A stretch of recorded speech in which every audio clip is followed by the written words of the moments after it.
Hi everyone. I just explained my workflow for RebusFarm. So sometimes I have some animation. It's the same scene, but it's camera changing, and just need to change the camera.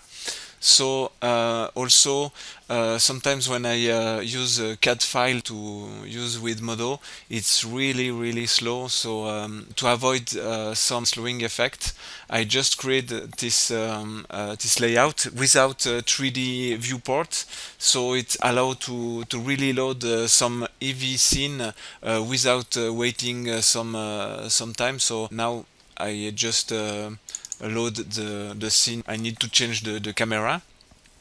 So when you using the RebusFarm, you need to have the all your render output needs to be some names. So for this one, so for the camera 7, now I need to change all my output with the camera 07. So instead going to all render output, I just use my plugin. So uh, first I need to change on the render settings. I need to change the camera. So now I go to the camera 7.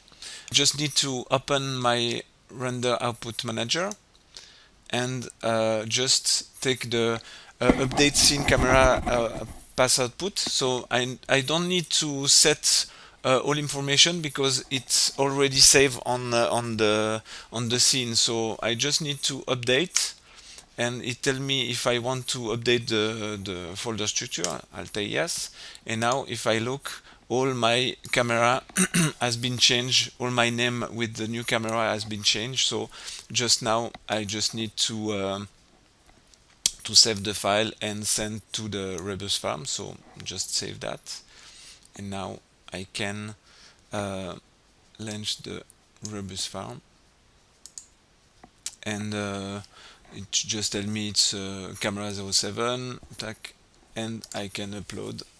And you can choose if you want to render with multi-layer XR or not.